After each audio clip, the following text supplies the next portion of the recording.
in Narok on Saturday. A lot of talk has been ongoing about this. Will the new currency help in any way to fight corruption? Remember the 1,000 notes Kenyans have until October 1st for it to be out of circulation. What is your take on that? We shall be trying to analyze that for you. Also, the prayer breakfast. The nation held the annual prayer breakfast this past Thursday. A lot of things coming out of it, but more importantly, still on the war on corruption, the U.S. ambassador to the country coming out to hit out at the political leadership in this country, telling them they were praying about their thieving ways. We'll talk about that as well. Also about the Deputy President William Ruto's Prime Minister joke. Also, the Deputy Chief Justice Philomena Mwilu seemingly having the last laugh, the court squashing her prosecution, a 5-judge bench ruling that the Directorate of Criminal Investigation, DCI, obtained the evidence against her illegally. We also finally talk about geopolitical wars between Kenya and Somalia, the maritime border row between Kenya and the Horn of Africa nation. We'll try to understand just what's happening there. So thank you for joining us. I am Ben Kitili at the KTN News Center. Inside Politics begins right now for the next 120 minutes. We shall be trying to dissect the biggest stories in the Republic today. Let's begin on that war on corruption. Let's take a look at the CS for Treasury, Henry Rotich, making those assurances. So what we had indicated is our plan for reforms. We are saying we have done this so far. You know, in terms of fighting corruption, in fight of sealing loopholes and all that, government has done, you know, very well what we have done, and we have reported, taken stock what we have done. Saying there's still more to be done. There's still more to be done, including, you know, perfecting our procurement system, perfecting how we collect our revenues, and many others in the expenditure side and also in the revenue side, and other structural reforms that we need to do. So we are not saying that we have done everything. In any case, if you have done everything, then we'll be running, I don't know, for a first world country, which everything. But we are a developing country. We are coming from, you know, inefficient systems, and we are trying to reform them. So what we had indicated is that we have done this so far, but this is the plan. The plan going forward is we are going to do that, and you will see many documentations that will be released on this development policy lending of the World Bank will specify exactly what are the reforms that we have done. Okay. Already others we have done, and by the way, we own these reforms. Right. 100%. Government owns the reforms in the governance sector. We are owning the reforms in the revenue side. I'm owning reforms even in the IFMIS sector that we are. Cabinet Secretary for Treasury, Henry Rotich, talking to us on the big story last week. Let's put this into perspective now. My panel is here with me, Dismas Mokua, political risk analyst, communication strategist, Mark Bichachi, and humanitarian and development consultant, Jerotich Sei. Good morning, lady and gentlemen. How are you? Welcome back, Jerotich. We missed you on the show for the last couple of weeks. Good to be back. All right, Dismas, let me begin with you. Among the things that Rotich did say, in addition to saying that the Kenya sealed all corruption loopholes, he also said that there is no debt crisis in the country. What's your take on it? Well, you know, in my understanding, and when you speak to people knowledgeable about managing the treasury, one can easily come to the conclusion that the Honorable CS4 National Treasury, Henry Rotich, will go down in history as probably the worst Minister for Finance we've ever had. Because it's during his time that we are accumulating these debts, humongous debts. And we are told as late as 3 weeks ago that out of all the monies we collect, up to 70% goes to servicing these external debts. So you cannot claim that there's a crisis. I mean, all the money coming from Kenya Revenue Authority, either it goes to pay salaries for public servants and it goes to pay debts. Right. There's hardly anything for capital expenditure. As long as we are able to pay our debts, then there is no crisis. But there's a crisis. I mean, if you're collecting 100 shillings and then 70 is going to the external debtors and 30% to finance the lifestyle of public servants, there's no money left for roads. I mean, that kind of statement is worrying. the entrepreneurs in Kenya who have not been paid by national governments and who have not been paid by county governments will be ashamed. In fact, the president yesterday gave orders that all these pending bills, all the entrepreneurs need to be paid. And then now you have this minister here telling us that everything is okay. A few weeks ago, you recall, the former Minister for Finance, Musalia Mudavadi, indicated that we need transparency in these dates. We need to understand the local dates and the external dates. He's refused to disclose those figures. Right. So what people are doing is we are just going around small circles trying to figure out. There's no way he's going to be telling us that he's happy, everything is running very well, when there's a crisis. I mean, you will notice that there's a positive correlation between corruption, depression, foreclosures, and the people who are committing suicide today. The people who are committing suicide today, or even femicide and these other things, it's not because they're tired of living in Kenya. Right. It's because of the economic situation in Kenya. Okay. So for me, I think it's really very embarrassing for Rotich to stand up and tell us that everything is okay. Even if you go to the supermarkets, right now people are barely buying anything. I mean, if you're going to buy stuff, you buy the bare minimum because there is no more disposable income.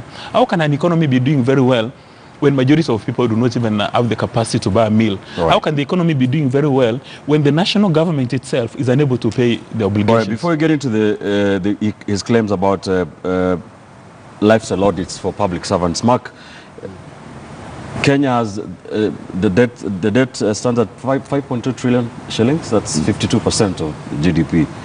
Is that a crisis to you? There are very many things to be considered, and let's localize debt to a household, okay?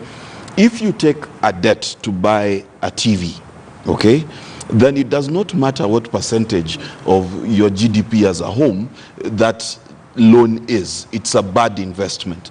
Now, in Kenya, the CS has to address himself to a few issues. Number one, how efficiently is that money used?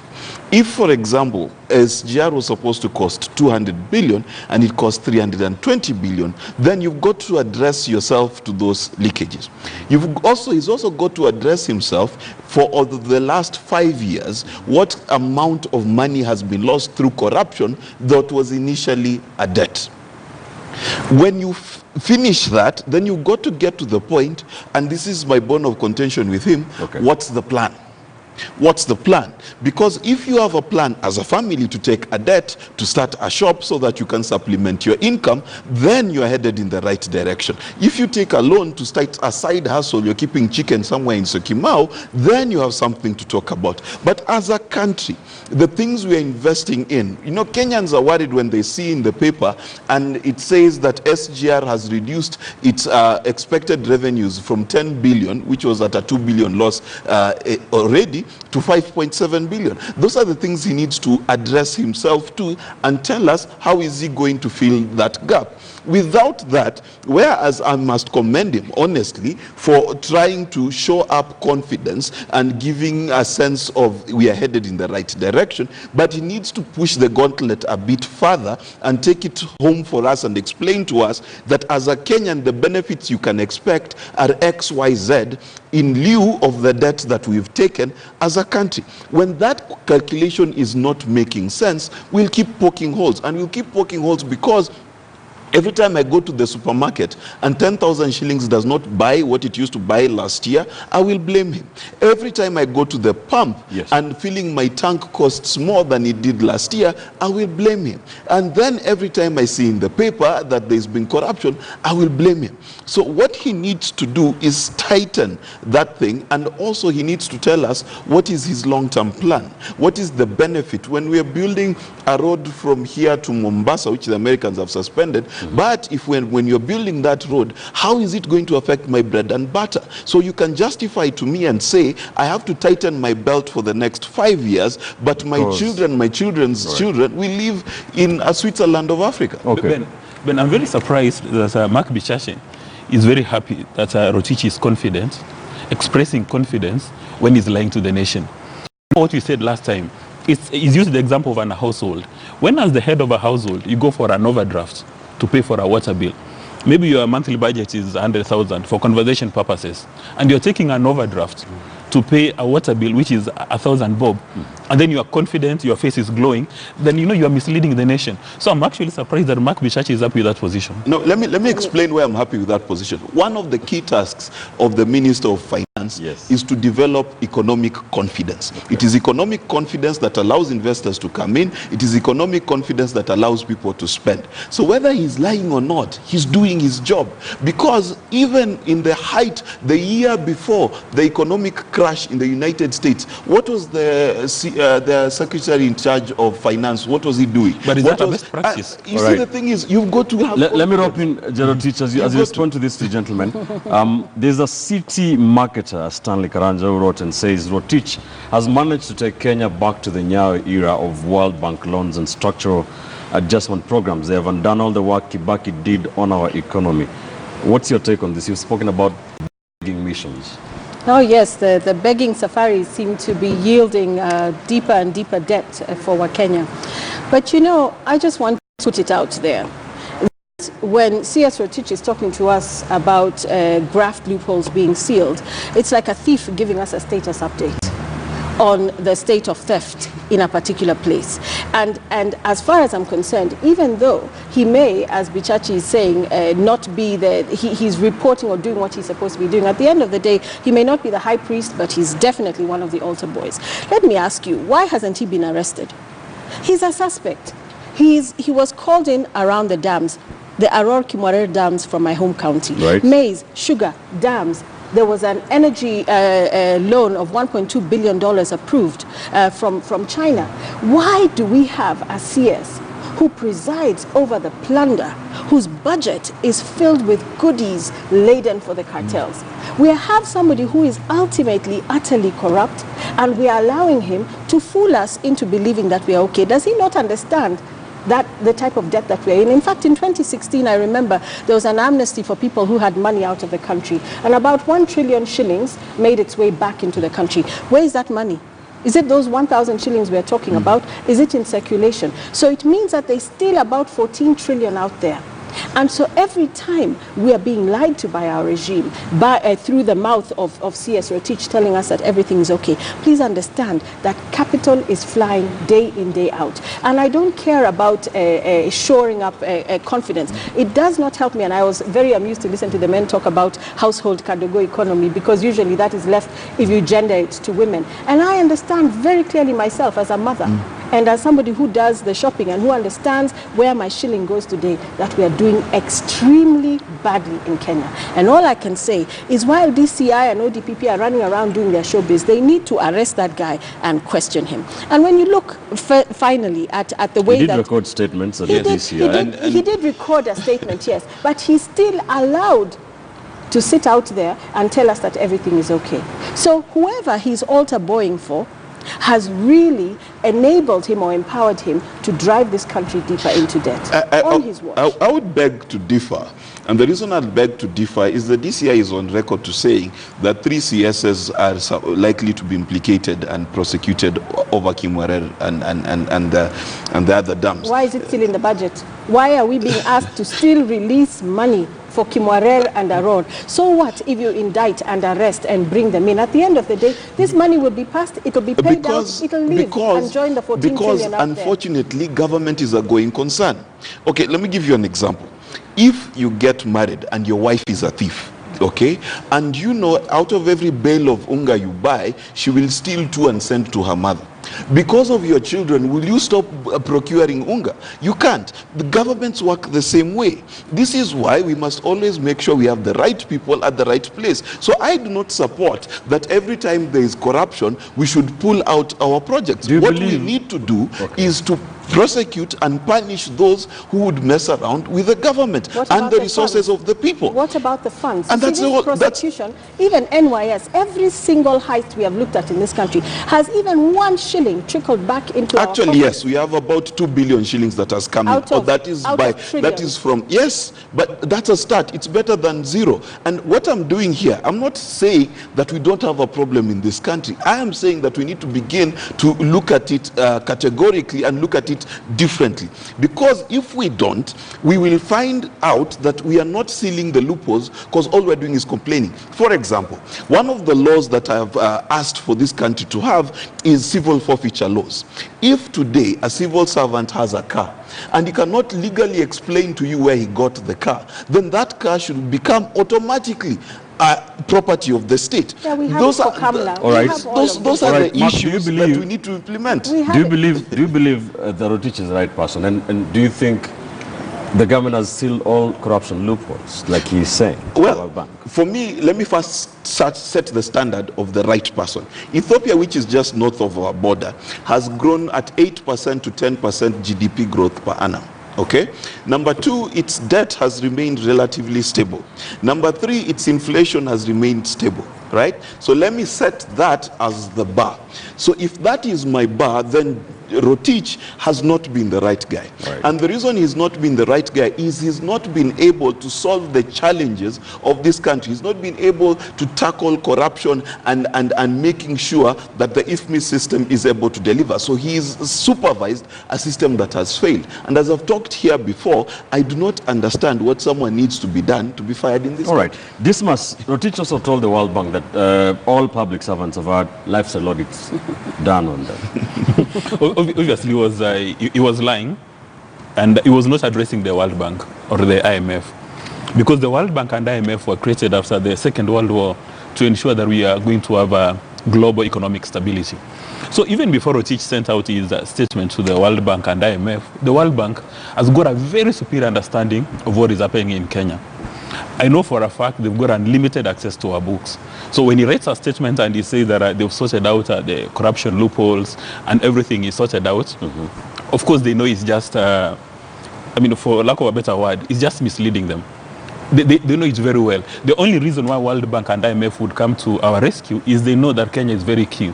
If we get into a financial crisis, it will spill over into the entire region, and the entire region will be in a very bad shape. If Kenya gets into trouble, Ethiopia will be in trouble, South Sudan will be in trouble, Uganda, Rwanda, Burundi, all the regional economies will collapse. So obviously he was lying. But we see, where does the buck stop? The buck stops still with Rotich. And during his time, we've seen very horrible monetary leadership, horrible fiscal leadership. So one still wonders what he's actually doing in office. That's the number one. Number two, anybody who gets appointed today as a principal secretary, outside being given an appointment as an authorized officer, you are also appointed as an accounting officer.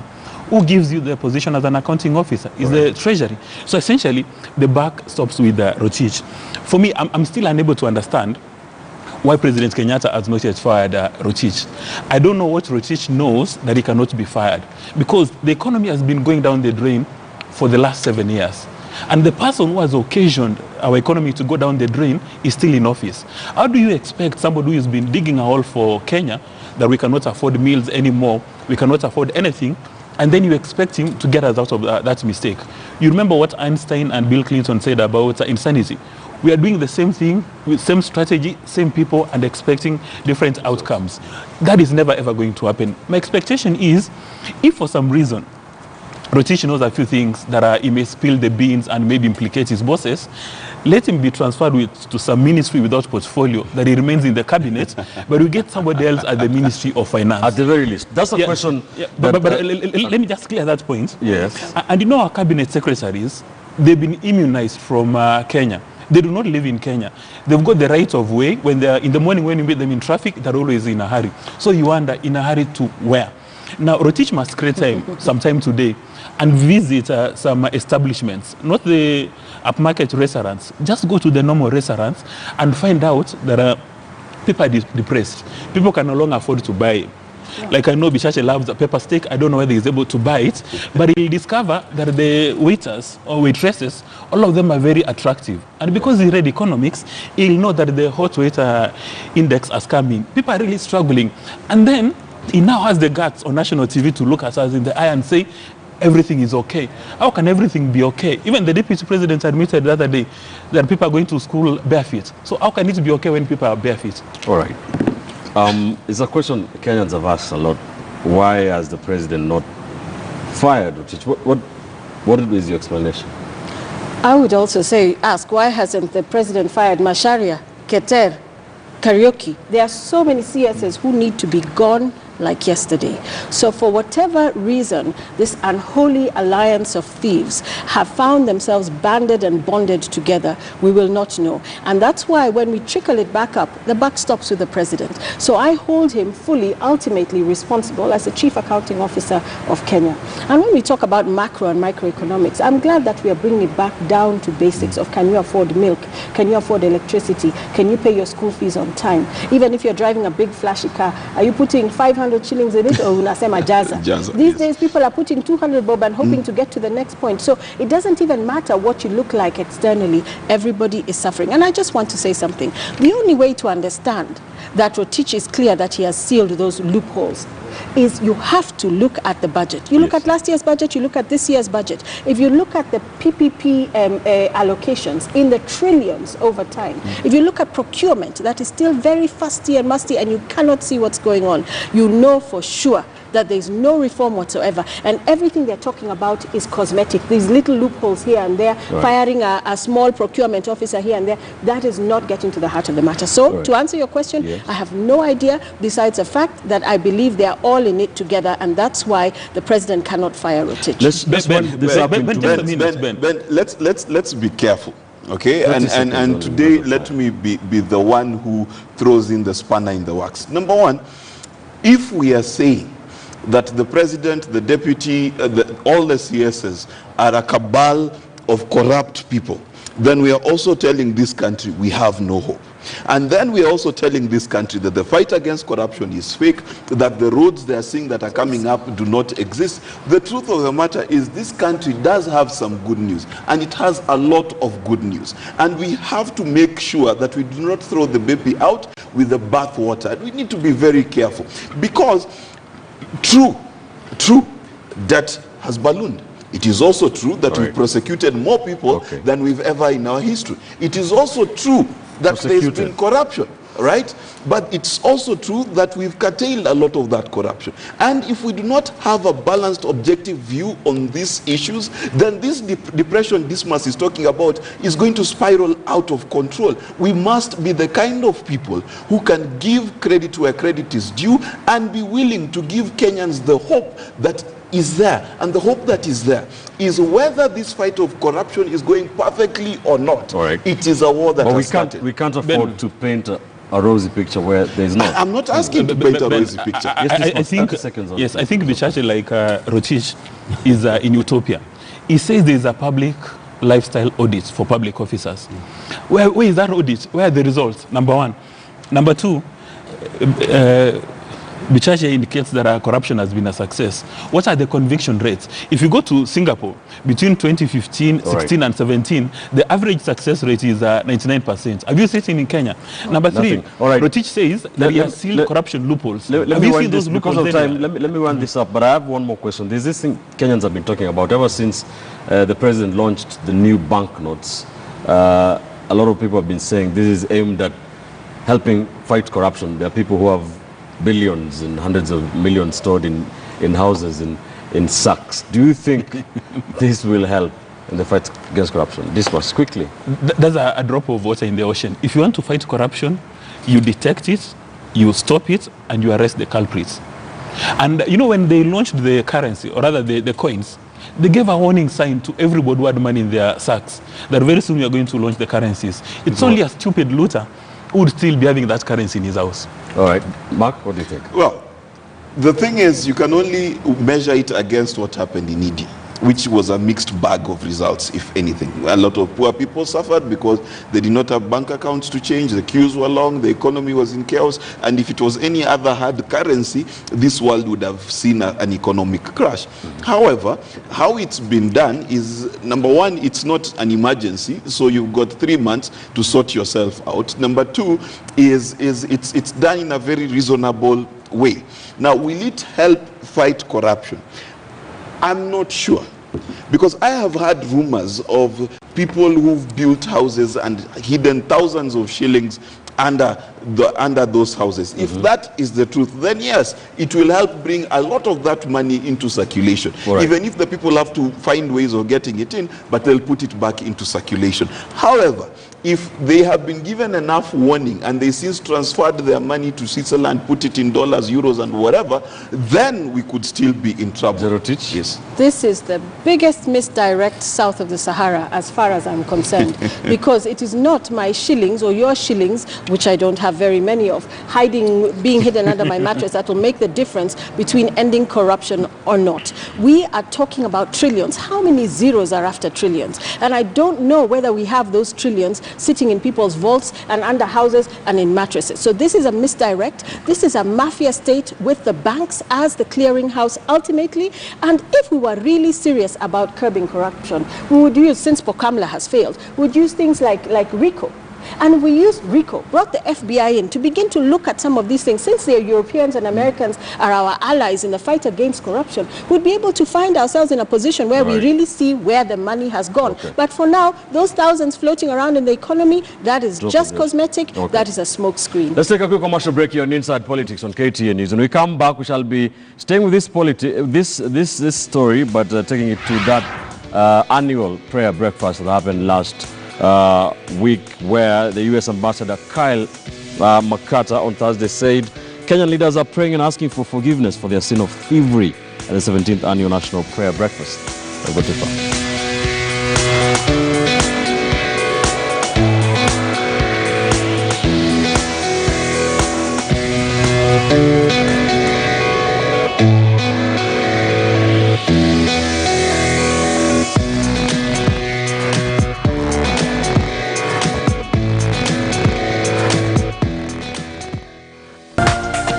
This is KTN News.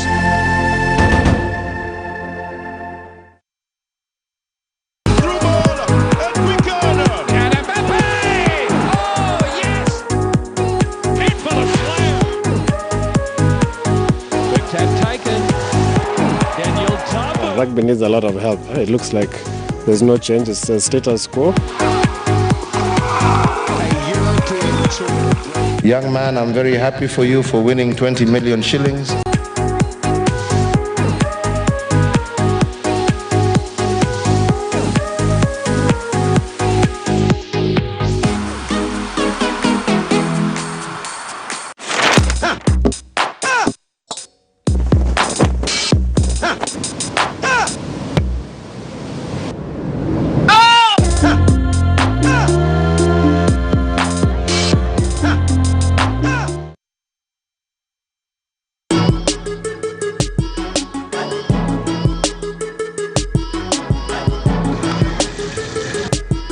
Lipeano na Mwingereza kwa wanyanya zetu kama settlement. Majengo is building. Ukitaka kujua, na kila pahali katika Kenya, kwenda Kitui utakuta iko majengo, kwenda Nyeri iko majengo. Watu walikuwa wakilipa 15 shilling wakati huo majengo.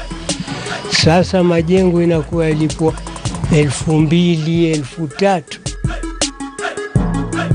Hakuna mtu mwenye title deed hapa majengo. Hii ni muji yetu sote.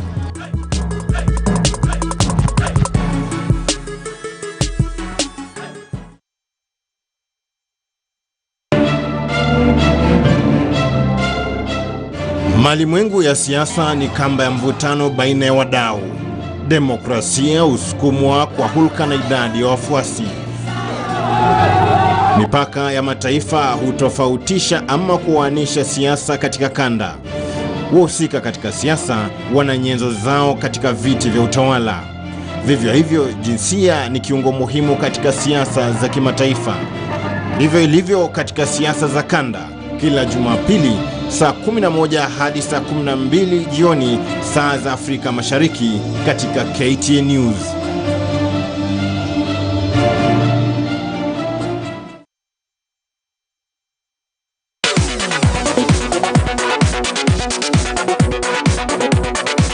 Technology is all around us and it's evolving at a rapid rate. This is a co-creation lab for wildlife technology research and development. This is a child who unfortunately had an electric pole hit them. The images to the left are what we typically deal with. You need to know like the hacking skills. You need to be better than the hacker. When we do the hackathons in campuses, I realize, given a chance, we will be where China is. Join me on Tech Buzz every Friday on Business Today as I bring you up to speed on what's happening in the world of technology.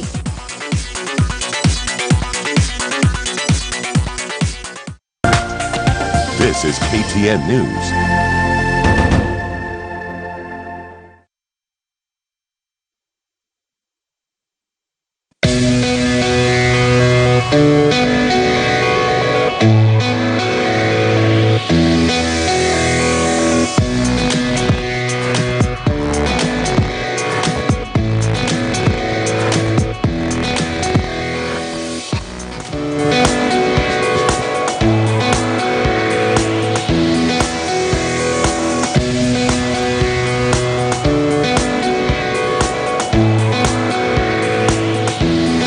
Welcome back. This is Inside Politics on KTN News. So President Uhuru Kenyatta urged leaders to stop politicking and instead act on the promises and commitments they made to Kenyans in the fight against corruption. In a keynote address during the annual National Prayer Breakfast, Dr. Michael Hastings from the British House of Lords said the war on corruption cannot be won if there is lack of commitment, transparency and accountability from the leadership.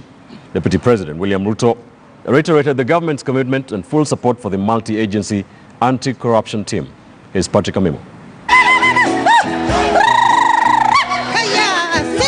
Leaders of the political, religious, business and diplomatic community converged at Safari Park Hotel, Nairobi for the 17th annual National Prayer Breakfast. The meeting comes a week after the Africa Center for Open Governance, AFRICOG, released a damning report titled State Capture Inside Kenya's Inability to Fight Corruption. In the report, AFRICOG accused the government of succeeding in the art of speaking out against corruption while endorsing it behind the scenes. We need prayers. Let us repent as a country. We need to go back and find out where the rains began to beat us and repent to God, and God will heal us. The theme for this year's National Prayer Breakfast was Beyond Corruption to a New National Ethos. The things that we do to each other. British lawmaker Dr. Michael Hastings delivered a keynote address and shared views on the anti-graft war. All we say about corruption is meaningless unless we know we are accountable for our actions. In a terse comment, President Uhuru Kenyatta asked leaders to stop politicking and deliver on what they say in the fight against corruption. A thief may be intelligent, but not more than the investigator. And as we've said as a nation, you have our support. If only, just for a moment, we could all just stop talking a little bit and just put into practice the things we have said today. Kenya will be a different country in less than 5 years. We love making our commitments, but the practical side, a bit tough. Ruto defended cash donations to churches. On Wednesday, the Director of Public Prosecutions urged the clergy to reject what referred to as questionable donations from politicians. When you see some of us go to church, sometimes shed tears, make this or that contribution, it is because we cannot forget where God has brought us from. Some of us have more to thank God for than some of you. So please, I beg you to understand, because sometimes you judge us harshly. Other leaders present opined on tackling runaway corruption in Kenya. The DCI, the Anti-Corruption Commission, Ethics and the Anti-Corruption Commission, and the DPP, they really have to move. The time has now come for them to deliver and to ensure that at least we have a few convictions. Wengine wanajaribu kupigana na kila vita. Maoni yangu ni kwamba wajaribu watafute kesi kama 5, 10, si zaidi ya 10. ya wale bwenyenye wenyewe. Tunapoona vitisho ama jambo lolote ambayo ina weekend taasisi yoyote ambayo inapambana na ufisadi, na si hiyo tu, hata parliament yenyewe ikikosa sauti, kanisa likikoseshwa sauti, basi nchi itakosa mwelekeo. Actions speak louder than words. The president has challenged leadership in both private and public sector to walk the talk on the war on corruption. Patrick Amimo, KTN News, Safari Park, Nairobi. Thank you, Patrick. The 17th annual prayer breakfast. Jerotich, let me begin with you. An event that brought into sharp focus, the church and the political leadership converging, and fight against corruption came to the fore. Do you think they're doing enough? Do you think there's need for these prayer breakfasts? You know, as somebody who believes in God, I really worry and wonder when I see such a mockery, in my opinion, of God.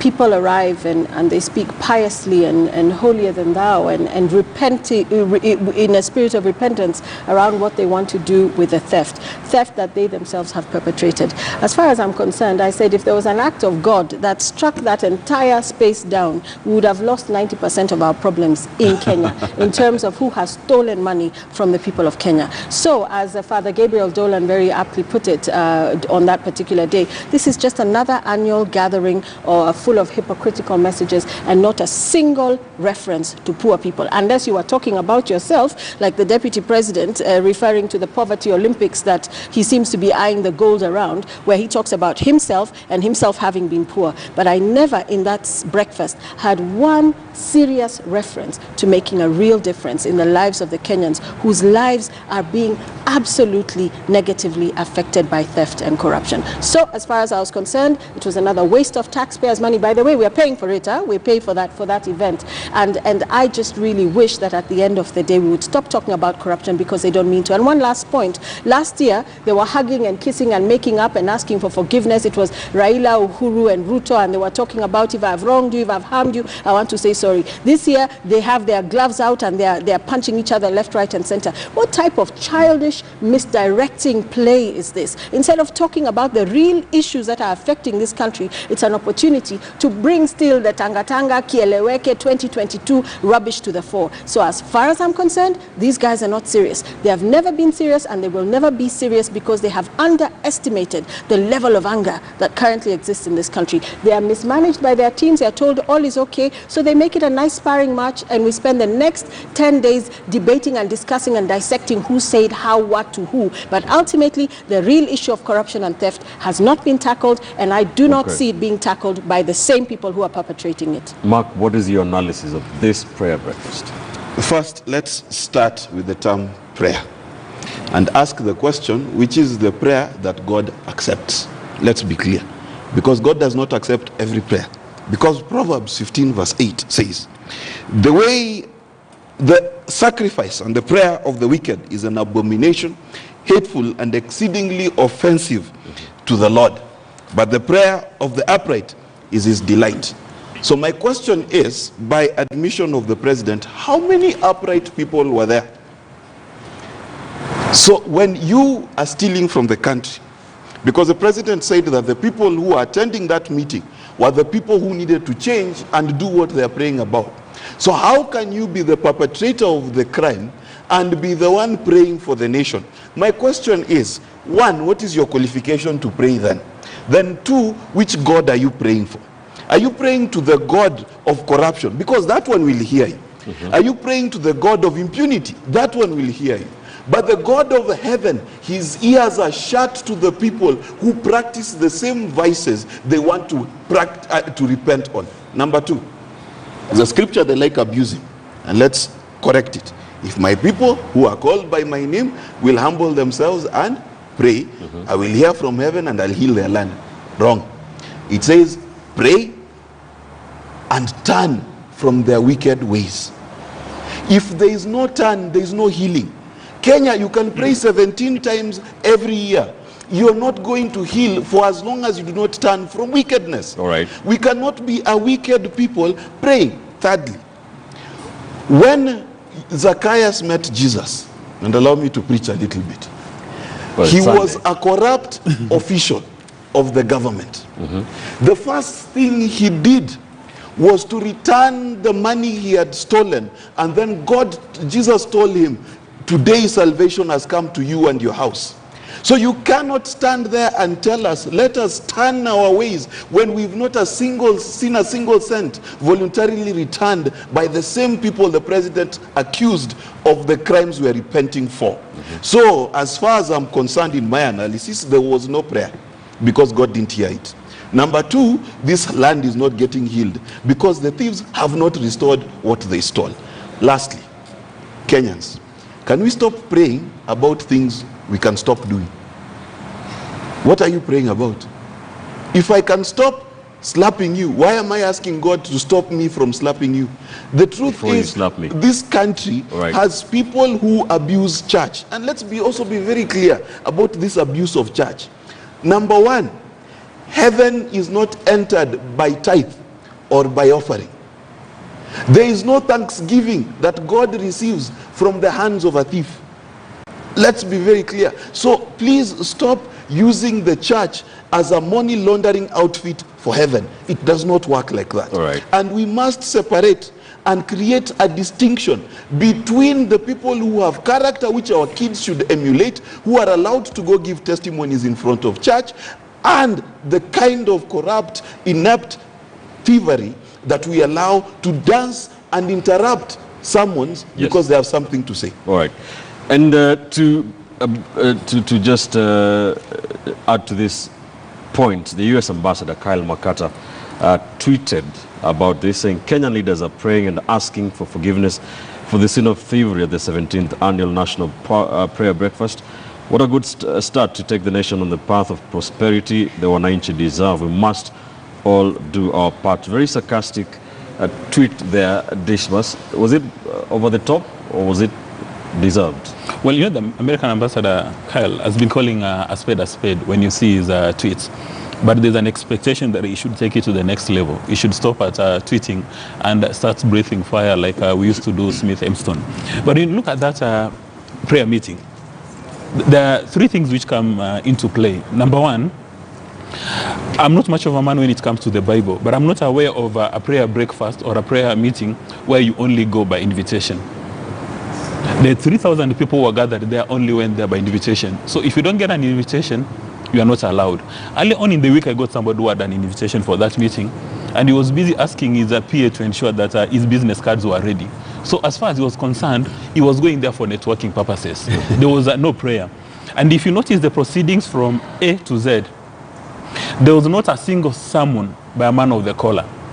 There was no Catholic priest, there was no pastor, there was no imam, there was nobody. In fact, there was no preaching. Now, what kind of a prayer is this where you don't invite a preacher? Maybe they should have even invited Mark Bichache to go and deliver a sermon like he has done. Now, what one would have expected is confessions. Because most of the people who are gathered there, if you go through the auditor's report, they are the architects of corruption in Kenya. And you know, in their prayer, when they're speaking to God, they're using I. Nobody called upon God to heal the nation from corruption or to assist our economy grow. And you know, those are the issues. And then the center of attraction during that prayer meeting, it was not even God. It was not even the men of the collar. It was not our poor performing economy. It was not corruption. It was the Deputy President, William Samoei Ruto, who gave a very condescending speech, in fact attacking his boss who was right there. Because he said that some time ago, when Jomo Kenyatta died, people thought the world has come to an end. When you lose your parent, the world has come to an end. But the Deputy President asked God, they're likely to tell the President that the world did not come to an end. Here we are. And then he proceeds to say that he went to school barefoot. I don't know if it's barefoot or barefoot, but he didn't have shoes. The Deputy President has been Ruto has been Deputy President for the last 7 years. What has he done to ensure that there is no Kenyan boy or girl going to school barefoot? Recently saw pictures of folks in Coast seated on bricks while the classroom is flooded with water. Instead of taking these hefty donations to churches, evangelical churches, as if those pastors need that kind of money, why can't he use those resources to buy shoes?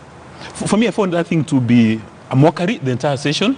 And these leaders or Kenyans, an apology. They need to come out, number one, repent that they've misled the nation, because they've been given responsibility to take us to the next level. And you know, there are many examples. You go to Singapore, the Prime Minister, he elevated everybody. So when you come here and you start telling us, creating a narrative around privilege, that I went to school barefoot. And you know, by the way, Ben, probably you're not born then. In the 80s, there were no second-hand shoes in Kenya. You either had to go to Bata, or you go to Tiger, or you go to the local shoemaker to make for you shoes.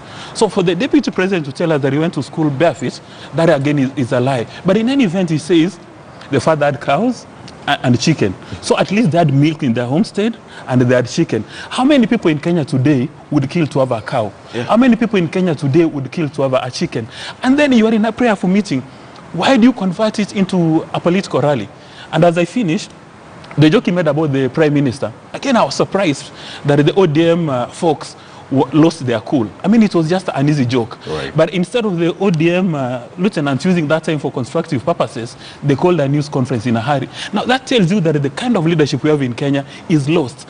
One would have expected those leaders to come, as Bichacha has indicated, and confess. Right. Say that from the time I was employed as a tax collector, this is how much I've stolen, and I want to take it back, so that we celebrate a new beginning. And in my view, that prayer breakfast, I mean, at least from the public aspects, it was a very solid PR machinery activated to make Kenyans believe that our leaders care for the nation. Right. And you know, there was a lot of incest there. Yes, I want to say something here. Yes. I feel that there's an unholy alliance between religion and state right now.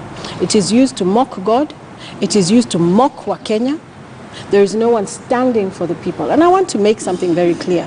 One thing that came out for me is that there's not a single person seated in that prayer breakfast who is suitable to continue to lead this country. Never mind 2022, that people are busy campaigning around. We need a leader who is different than the has-beens that are currently sitting there, posturing, jostling, and stealing, whose lifestyle audits we still have not seen we've not seen reports made public. But it's been done. If it's been done, okay, it's been done by Rotich. Where is it? Yeah, Rotich has done it, and it's somewhere in the ether, we don't know. What I'm trying to drive home here is there's not a single leader or ruler seated there. We need a one-term leader whose one and only task is to tackle corruption. His or her 5-year job is to deal with corruption then, now, and in the future, to make sure that in those 5 years we have begun to definitively deal with what we are always rhetorically referring to here. Where is he going to come from? That I can tell you that person will not come from the gathering of hypocrites at the prayer breakfast that took place the other day. And hold on a second,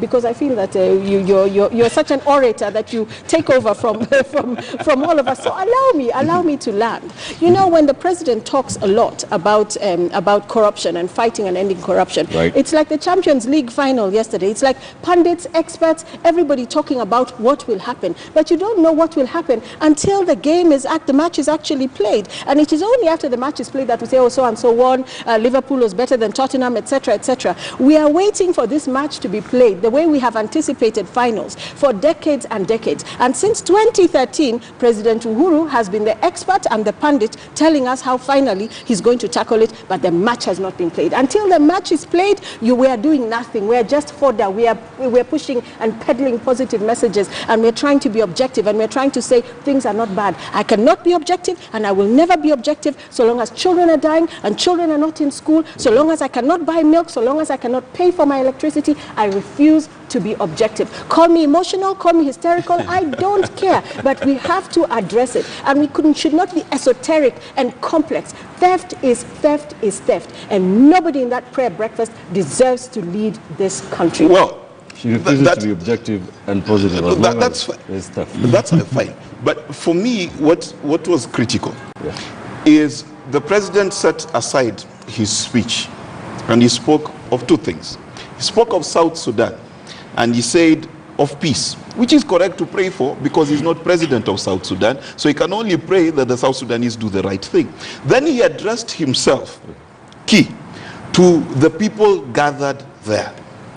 And he said, let us just do it. Now, my response to that is different from my good friend Jero Teachers, for the very simple fact that when I give my president the mandate to lead this country, then I hold him accountable to his own words and to his own promises. And like she's correctly said, the fat lady has not sung, this game is not over. No. By the way, we have to stop these analogies and use of women. You have done it several times. You talked about the corrupt, the woman who is stealing. You have a wife who is stealing from bales. You're talking about the fat lady. We're talking about, we have to stop feminizing corruption and theft and vilifying women every time that you want to use an example. So please. I have not vilified so all don't talk women. about the that fat is lady. an idiom. We will not argue about that. But that I have to call you to order on that. Let me finish this thing. Let me finish But what you I'm finish. saying. The match is not over. The referee has not blown the whistle. Okay? So if it's not over, and the president has the presence of mind to say that the people seated in that meeting are the ones who need to correct themselves and need to change, then my take home is this, that I must hold Uhuru Kenyatta to his word. I must take him to task, because whether I like it or not, there's no other CIC, there's no other head of state, there's no other head of government. Right. It is only Uhuru Kenyatta. And Uhuru Kenyatta, as we wait for this Messiah to appear from the ether, we must be clear that we must hold him to account. We must put him to account. We are not holding him to account. We must. We are not. We must. We are not, because this is Because the why else- 3,000th time he's saying this. He has said it. If you look at clips, every single Yes. other week, the president is saying, we must take action, I must take action, I'm accountable. If you're my brother, if you're my family member, how long are we going to keep but this? the question is, Enough is enough. how does the Enough country- is enough. How He's does not the country accountable. hold him responsible? But let me give a way forward, because the two have described the challenge. They've painted the picture. Now the president, he threw away his speech, meaning that his team had no idea of what the prayer breakfast is all about. Yes. And he became very emotional. He leaned forward, and when you look at his body language, he was boiling over with fury. He even offered a number of the folks seated there to the Queen, Her Majesty the Queen, for 3 years. And your guess is as good as mine, because he says that people are giving him trouble, and he'd like them to be away for the next 3 years. But he indicated, let's stop talking, let's do it. The buck stops with President Kenyatta. Every public servant in Kenya serves at the pleasure of President Kenyatta, at the national government. Now, if your Minister for Finance has spent about 3 days running, being investigated or writing statements, what is he still doing in the cabinet? Why can't the president just do it by firing people? All these acts of corruption, or people who have been accused of corruption, at least he's got a leeway at the cabinet level. Right. Then the Public Service Commission, why can't they just take merely administrative actions and kick these guys out of office? That's what needs to be done in my view. And then number two, he should stop behaving as if he is a Catholic priest and he cannot spill blood. People want to see that blood. When he says that he's going to leave everything to the anti-corruption agencies and the DCI and the ESCC, Murahi Nkisi is not interested in that. There's no way, that a large part of your cabinet has been accused of corruption, and you are happy to chair a cabinet meeting with them and share with them your anti-corruption strategies. Now, if you're discussing how you're going to be fighting corruption in a cabinet, and a number of your cabinet secretaries have been accused of corruption, how do you expect this to be a success? Of course, it's going to be a failure. So in my view, President Kenyatta should just crack the whip now. And if he doesn't do it, and there's even a story in the Standard today, he will go down in history as the president who presided over corruption. Nobody will remember who was his deputy president. Nobody will remember who was his minister for finance. Today, when you talk about Kibaki and infrastructure, nobody remembers who Kibaki's finance minister was. Nobody remembers who was Kibaki's deputy president. So if the president doesn't act today and he's got only 3 years, there's a risk of him spoiling the entire family institution. So that's the way forward. Mark, that must be the way forward. The way forward is number one. Yes. Kenyans have to put the leaders they elected to task. Whether it's your MCA, your governor, you should expect the best out of him. That's number one. Whether that governor, you like him or not, you've got to do that. Number two, Kenyans have to join the bandwagon when things are being right and offload the same bandwagon when things are going wrong. If we do not do that as a country, if we are going to sit down and wait for a messiah to come out of the Kenyan population, we are in trouble. Isn't it the same Kenyans who drive Range Rovers and don't know where to throw their plastic waste? Aren't they the same ones who throw it out the window? Aren't we the same Kenyans who bribe the police? So if we are not going to start changing now, beginning with ourselves, the buck is not going to change just by President Kenyatta. And we have to make somebody sure who needs to that lead that change? Yes, there is, and that person is President Kenyatta, and that's what I'm saying, that he needs to do it. Because whether we like it or not, unless there is a coup that's going to happen in the next 3 years, it is Kenyatta who's supposed to lead it. Jero, teach in 30 seconds, what is the way forward according to you? I think the way forward is that we need to stop victim blaming. You know, we gaslight Kenyans, or not me, I'm a Kenyan, I'm being gaslit by the regime into believing that I have a role to play in the corruption that takes place in the country today. I learned myself that my vote does not count when I've seen the rigging over the years. So at the end of the day, instead of passing the buck back to Wakenya, who are struggling, who are suffering, who are dying, who are constantly being polarized by ethnicity, negative ethnicity, and so on and so forth, we need to turn our attention back to the same people who are protecting themselves and saying, actually, Wakenya, you need to join us, you need to help us in this fight against corruption. They're the ones who are culpable. Are you saying the Kenyans don't have a role to play? Kenyans have a role to play, but it's a slippery slope, because the minute you say Kenyans have a role to play, then all of those who are actually stealing and perpetrating the theft and all kinds of criminal activity in this country sit back and say, oh yeah, so you are to blame. So we need to have a balance and keep responsibility. If you say that Kenyatta is responsible, he should not turn around and make me responsible. He is ultimately responsible for what is happening in this country today. And I will not accept that any woman, child, man, boy, girl